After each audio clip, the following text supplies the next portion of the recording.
एक बार की बात है। एक गरीब लड़के गीता व उसकी माँ लक्ष्मी सड़क पर जा रहे थे। वो अपने गांव से काफ़ी दूर पहली बार इस शहर में आए थे। कुछ आगे आकर वो दोनों एक चाय वाले की दुकान पर रुक गई। कुछ पल यहाँ वहाँ देखने के बाद लड़की की माँ लक्ष्मी दुकान वाले के पास पहुँची और उससे कहने लगी, भैया आज ही सोनपुर गांव से आए हैं, हमारा इस शहर में कोई भी नहीं है। क्या आप मुझे अपनी दुकान में कुछ काम दे सकते हैं जिससे मैं अपनी बच्ची का पेट भर सकूं? इस पर चाय की दुकान वाला कहने लगा, बहन मेरे पास तुम्हारे लिए कोई बड़ा काम नहीं है और ना ही मैं तुम्हें इतने पैसे दे पाऊंगा।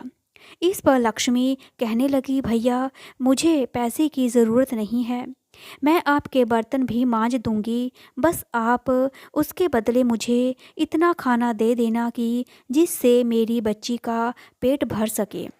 दुकान वाला कहने लगा, ठीक है बहन, लेकिन तुम रहोगी कहाँ?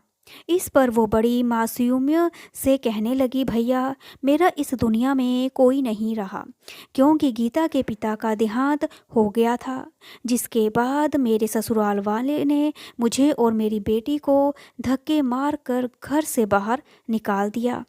वो बोली, अब तो मुझे ही अपनी इस बच्ची को पालने के लिए कुछ ना कुछ काम करना ही पड़ेगा।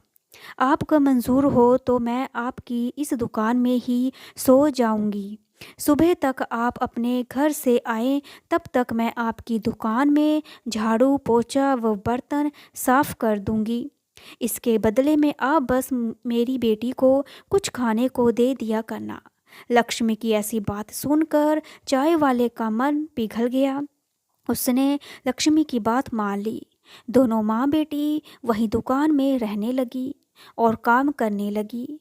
ऐसे ही उनका समय बीतने लगा। एक दिन चाय वाला उससे कहने लगा, बहन मैं तुम्हारे लिए पास के कारखाने में बात करूँगा जिसमें मेरी चाय जाती है। उसके मालिक का स्वभाव बहुत अच्छा है, उसके पास तुम्हारे लिए कोई ना कोई काम जरूर होगा। वो तुम्हें अवश्य ही काम देंगे जिससे तुम्हें वो तुम्हारी बेटी को एक अच्छा ठिकाना मिल जाएगा। यह कहकर चाय की दुकान वाला भैया ने जब कारखाने के मालिक से उस दोनों के बारे में बात की तो मालिक ने कहा, ठीक है, हमारे घर पर एक काम करने वाली की आवश्यकता है, इसलिए तुम उसे हमारे घर भेज देना। वो चाय वाला लक्ष्मी और उसकी बेटी को मालिक के घर भेज देता है, जहाँ पर मालिक की पत्नी और लक्ष्मी को घर का पूरा काम समझा देती है।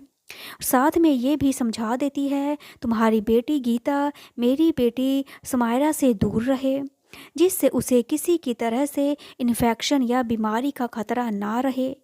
एक दिन लक्ष्मी रसोई में काम कर रही होती है कि अचानक उसकी बेटी गीता के चीखने की आवाज़ सुनाई देती है। लक्ष्मी भागकर वहां जाती है तो देखती है गीता ने समायरा की फ्रॉक हाथ में ले रखी है और उसे देखकर बहुत खुश हो रही है। इतने में मालकिन भी वहां आ जाती है और लक्ष्मी व गीता को डांटने लगती है। वह कहती है, लक्ष्मी मैंने तुमसे कहा था ना, समायरा की किसी भी चीज़ को मत छूना और उससे दूर रहना।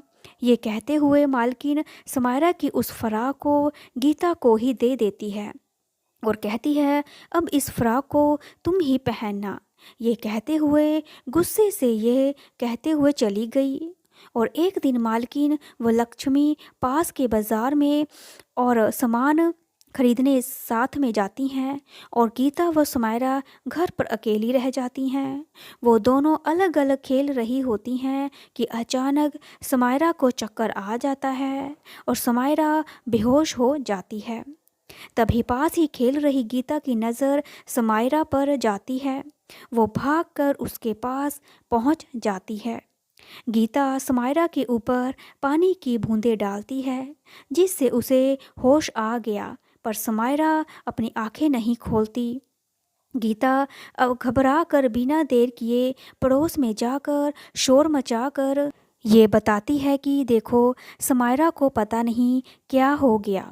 और वो उठ नहीं रही। उसके पड़ोसी आकर जब घर में देखते हैं तो वो सुमायरा की हालत देखकर जल्दी से डॉक्टर को बुला लेते हैं।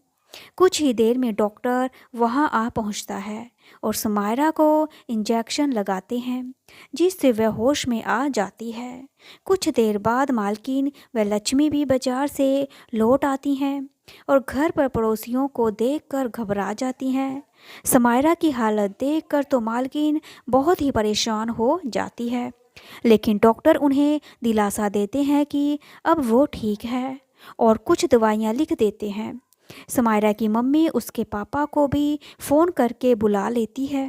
डॉक्टर उन दोनों को समझाते हैं कि ब्लड प्रेशर लो हो जाने की वजह से समायरा को चक्कर आ गया था, वो बेहोश हो गई थी। ऐसे में अगर सही समय पर गीता पड़ोस में जाकर लोगों को नहीं बुलाती तो कुछ भी हो सकता था। वो गीता की बहुत तारीफ करते हैं और कहते हैं अगर ये समझदार लड़की यहाँ ना होती तो पता नहीं आज क्या हो जाता समायरा के साथ। डॉक्टर की ये बात सुनकर समायरा की मम्मी पापा बहुत खुश होते हैं और गीता व समायरा को साथ खेलने की इजाज़त दे देते हैं, जिससे लक्ष्मी की परेशानी और भी सुलझ जाती है। अब वो खुशी खुशी मन लगाकर उसके घर में काम करती है और अब उसे अपनी बच्ची की भी चिंता नहीं रहती, क्योंकि अब गीता और समायरा सारा समय साथ खेलते हैं और इस प्रकार एक गरीब माँ और बेटी जिसका कोई सहारा नहीं था, उन्हें सहारा मिल जाता है। वो खुशी खुशी उनका जीवन व्यतीत होने लगता है। इसलिए हमें कभी भी जीवन की कठिनाइयों के सामने हिम्मत नहीं हारनी चाहिए, डट कर उनका सामना करना चाहिए। अगर आपको मेरी ये कहानी अच्छी लगी तो लाइक करें, शेयर करें, सब्सक्राइब करें और देखने और सुनने के लिए थैंक यू सो मच।